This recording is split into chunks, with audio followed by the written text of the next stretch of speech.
Alright guys, welcome to another Tabletop Ready Miniatures video. This is going to be um, a battle report, kind of like the old school. I don't know if how many of you guys remember, oh my gosh, what is his name? He used to play Bretonnians, and this is how he did his battle reports. This is just pictures and pictures. I didn't take as many as I'd like, and this is just going to be a quick video, but I had a lot of fun. I played a new friend to the shop, to the store. His name's Bill. He played his Night Haunts, and I played the. Sorry, I'm just making some changes. I played Stormcast Eternals, and so I want to, so you can see my cursor. There we go. All right, so this is my Stormcast Eternals army, and then this is his Night Haunts army plus all of these guys. So the lists, it was 2,000 points. We played. I don't remember what the mission was called, but it's on page 78. So, but how it works is if you control the objective in your deployment zone, you get 1 point. Either of these is 2 points, and then the opponents, if you control that, at the end of your turn, excuse me, you get 4 points. And so that was the scenario, the battle plan that we played. And so my list, I had a Lord Arcanum. He was my general. I played the Anvils of Heldenhammer, so I had to have that stupid trait and artifact, which really don't do anything. I had a Lord Ordinator over here. He's kind of hiding, and a Lord Venator. Those were my heroes. Then I had for battle line, I had 2 units of 5 Liberators, and then 2 units of 10 Sequitors. And then for others, I had a unit of Evocators, and then I had 2 units of the long strikes with the super long bows, and then I had 3 ballistas or ballistars, whatever you call them. So that was my 2,000 points. For Night Haunts, he had a unit of 10, which he actually placed right here.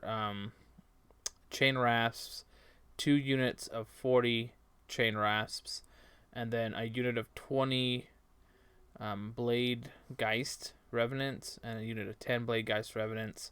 He had those are the chain Geists or whatever. He had a unit of 2. He had a Horror Blade, which was his general, which is off the table. Or maybe it was behind here. He had, I can't remember what that guy's. It's Melkor, but it's not the named character. He had a Tormentor, the wizard that brings people back, and Lady Ollander, and that was his 2,000 points. Excuse me. And so he placed like half his units in the underworld, and then the rest were on the table. And so this is actually my turn 1. So I had him deployed, the Liberators right there. So turn 1, just ran up, stayed back. Because the thing with him is like, with 3 different units, 2 of which, the chain rasps, 40 chain rasps, and the 20 Blade Geist Revenants. I didn't want to give him that much space to deploy, like to drop in. And the problem with this one is there's so much backfield, right? Because it's 24 inch deployment zones, and it's like, how do you keep all of your backfield?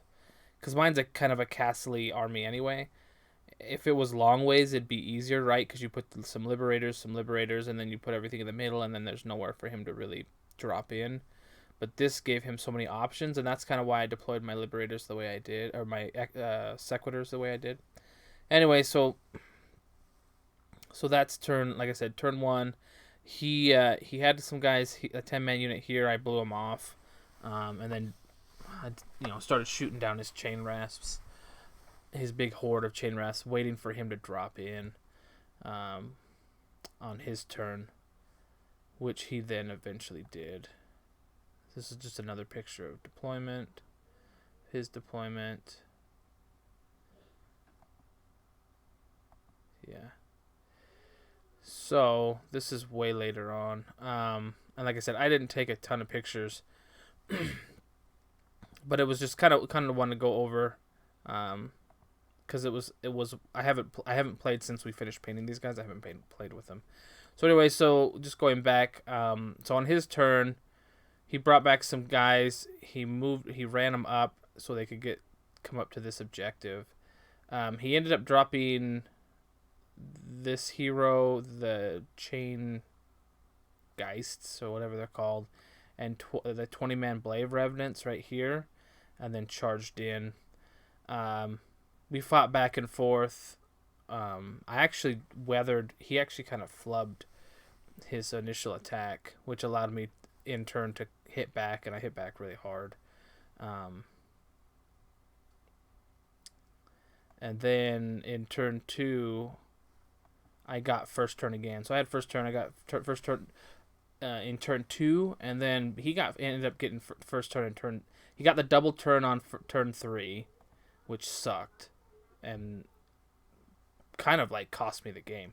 That's the one thing I really hate about Age of Sigmar is like, can we just agree? You go, I go. You go, I go. I get there's the Alpha Strike issues, but it's so painful. So this was I think this was so this is turn 3. So he dropped his other 40-man chain rasp unit. I had killed almost all of his Bladegeist Revenants of his 20-man. He only had like 4 guys left. I still had about 4 Sequitors, still had 4 Liberators, and my 5-man Evocators. And then, like I said, the problem was he got turn 1, I got the beginning of turn 1 and 2, and then this is turn 3. And so he dropped everyone down. He's rushing up his chain rasps. And this is a fun army. Like, I really have fun playing how much shooty it is. But I think the biggest problem is against Night Haunts. It's way less effective because I have so much rend. So these guys, they have the -2 rend. You're paying 170 points for 3 guys, and they hit. They're super reliable to hit and relatively to wound. The problem is, I have a -2 rend, but against ethereal guys, it doesn't do anything. So he's still getting to roll 4 ups. So on heroes, I'm hitting on 3s instead of 2s, wounding on 3s, and he's still got a 4-up save. So they're not nearly as effective as shooting a normal hero with a 4-up save or even a 3-up save. You know what I'm saying? A 3-up goes to 5 ups, and you know what I'm saying, and also doing the 2 wounds. So I'm really torn. I was thinking like maybe I need to take these guys out. But I want to play a couple more games against other armies to see whether or not that's legit. Because typically they're incredible character snipers, and in any other army I think they would do they'll do their job.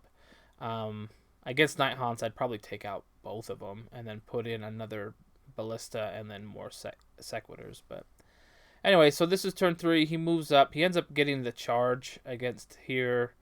He actually, if I'm not mistaken, actually gets a charge with these guys as well. He fails. He places these in turn. Turn 3, and then he fails the charge in turn 3, which bought me some more time. Because if he had gotten that charge on turn 3, it'd be pretty much over from there. Because he would have taken this a long time ago.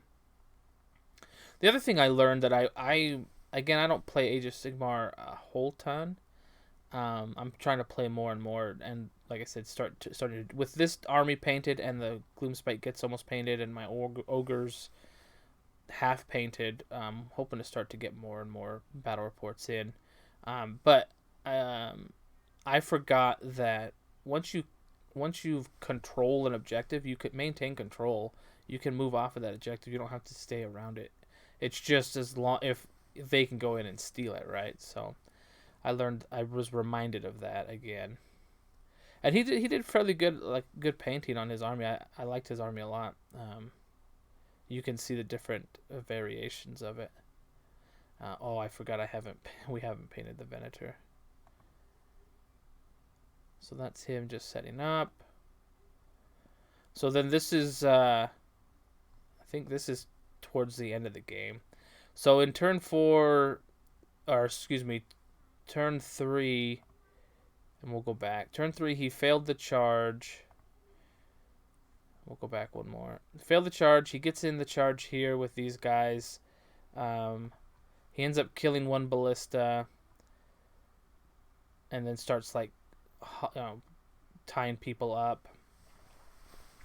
My my Sequitors here go in and finish off the 4-man Bladegeist Revenants.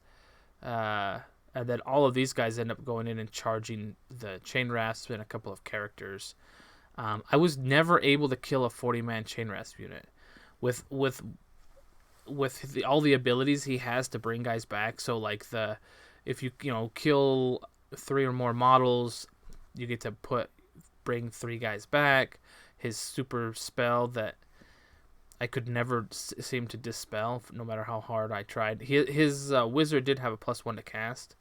Anyway, so it just constantly bringing guys back. Like I said, I was just never able to do it. So anyway, so that was like the end of turn 4, and then turn 3, because he charged it at turn 3. So then turn 4 sucked, because then he got it again, first turn again, and then he charged these guys in, brought more guys back, brought in his other 10 guys, his revenants. Now he forgot to bring them in on turn 3, so technically they would have been destroyed, and I'm gonna give myself a moral victory, because at the end of the game, I'll show you real quick. Oh, I don't have a picture. So, oh yeah, here it is. So you can see him. So what I was doing was that, so he got turn 3, first turn on turn 3, turn 4, and turn 5. And so on turn 3, I realized I need to snag this to try to win. And so I started just, instead of shooting with him, I was just running up as fast as possible.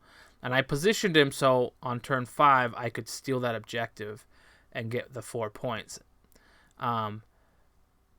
He forgot to place these guys in his turn 3 movement, and we had already gone into close combat and shooting and all stuff, and then he's like, oh yeah, I need to place him.